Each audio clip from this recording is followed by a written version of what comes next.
Now, at the moment, Lithuania's main IFV is the relatively new Vilkas, which is what it calls its wheeled boxers equipped with 30mm cannon and anti-tank missile system.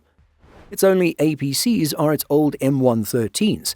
These tracked battle taxis were acquired from the German armed forces in the early 2000s. If you want to learn more about Lithuania's acquisition of these vehicles, do check out our video specifically covering the topic.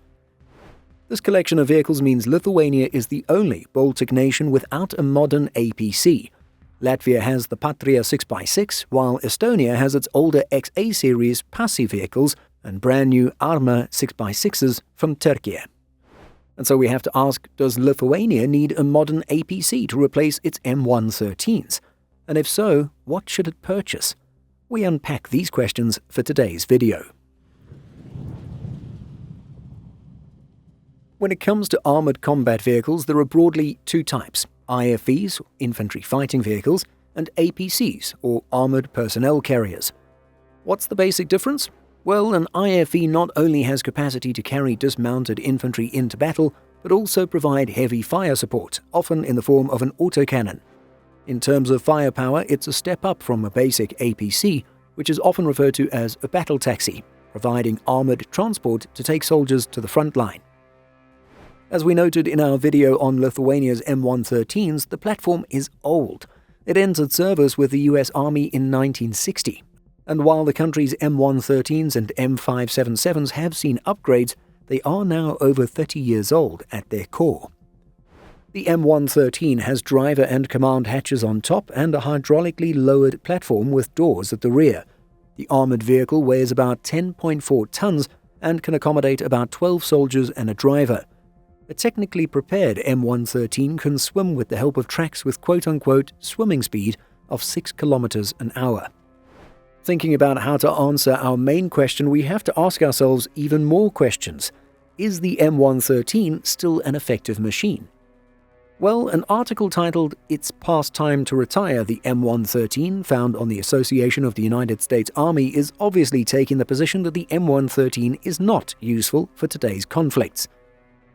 The author of the article says it is, quote, essentially an aluminium box on tracks, as the M113 was not designed to deflect explosive blasts away from the vehicle. The article goes on to say, when filled with soldiers and their kits, it was little more than a cramped claustrophobic box. By the latter stages of the Vietnam War, soldiers frequently preferred to ride atop the vehicle behind the dubious protection of sandbag castles rather than await an uncertain fate inside. And so, based on this article alone, no, an old M113 would not be suitable for today's type of combat. However, it's a whole different story if you're talking about upgraded M113s. Using the war in Ukraine as a prime example, we can see that Ukrainian forces have indeed found value in M113s, which have been extensively modified and modernized. Lithuania actually donated some of its M13s to Ukraine, so perhaps some of the machines you're seeing were used by Lithuanian forces. But as you can see, Ukraine's Patria brigade has adapted the M113, adding more armor, an automatic turret with advanced target acquisition and stabilization, as well as electronic warfare capabilities. The autocannon fires 14.5mm ammunition and it operates alongside a 7.62mm machine gun. A clear sign of how warfare has changed since the M113 was designed, these Ukrainian-operated vehicles also have these cages, anti-drone armor that hopes to trigger any sort of drone explosion further away from the vehicle's actual shell. So yes, if what we're seeing in Ukraine is proving to be suitable, then Lithuania's M113s could also prove useful on the battlefield with the right upgrades. But at the same time, who doesn't love shopping around and dreaming of new military equipment? Now, we know that Lithuania has not announced any plans to outright replace its M113s nor acquire APCs. But if it were going to do that, what would or should it acquire? The Boxer seems to make the most sense from a supply chain and training perspective, and of course being a German machine, it would further strengthen Lithuania's already close relationship with one of its biggest supporters.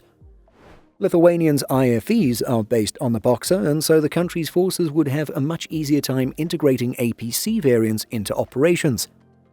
Lithuania Defense Services, the firm established to maintain Lithuanian and allied military equipment, would obviously be well positioned to service Boxer APCs on top of the Vilkas vehicles it already works on. Additionally, assuming that Lithuania has the Scorpion lifting device from Rheinmetall, then it would be able to take advantage of the Boxer's modularity. As described by its maker, user-specific mission modules can be quickly exchanged. A number of mission variants are currently under development, including a troop carrier for transporting an infantry section, a field ambulance, a combat engineering section vehicle, C4I and C2 command vehicles, a logistics vehicle, and a battlefield maintenance vehicle. So again, since Lithuania already has a Boxer-based IFV, there are some clear advantages to staying with the platform as an APC and support vehicle. We doubt that the country has any interest in going the same route as Estonia and purchasing lower-cost APCs from Turkey. But could it entertain the possibility of operating Patria 6x6s, the same vehicle used by Latvia? Like the M113s, the Patria 6x6s have amphibious capabilities and have about the same troop-carrying capacity. The platform having less wheels and less capacity than the Boxer means that it would be cheaper than the 8x8. If Lithuania were to adopt this APC for its armed forces, it would essentially be joining Patria's CAVS program, which already sees Finland, Latvia, Sweden, Germany and Denmark as participating countries. So choosing this vehicle would somewhat support Germany as well, as the country is getting rid of their Fuchs Transportpanzers and replacing them with the Patrias. As Patria notes on its website, the program remains open for new countries to join, provided they have similar equipment requirements and receive approval from the existing participants. The benefit to participating countries is that economies of scale are achieved, reducing the overall cost of procurement and maintenance. While some parts of the Patria 6x6 could be negotiated to be built domestically, we also know that the Latvians are building these APCs in-country with the hopes of exporting them. Ultimately, Lithuania would be joining a program with a strong existing supply chain and would also strengthen that same supply chain by joining it. Going backwards a little bit, Germany will be phasing out its Fuchs 1 APCs, and so perhaps selling hundreds of them to Lithuania at a steep discount could also work. After all, Lithuania's PZH-2000s and M113s come second-hand from the Bundeswehr. But of course, these APCs have been in service with the German forces for over 4 decades, and so Lithuania might prefer something that is an improvement over the M113, not something that's just as old. Let's say that Lithuania donates even more M113s to Ukraine and is left without any APCs at all.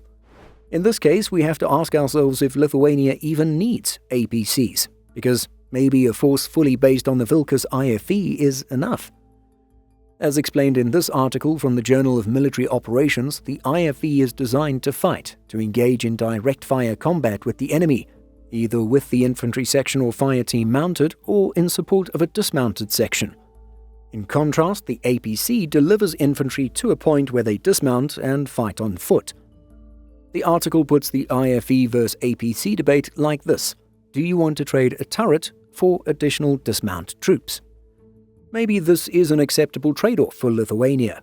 The Vilkas cannon provides fire support and the vehicle carries enough soldiers for dismounted operations.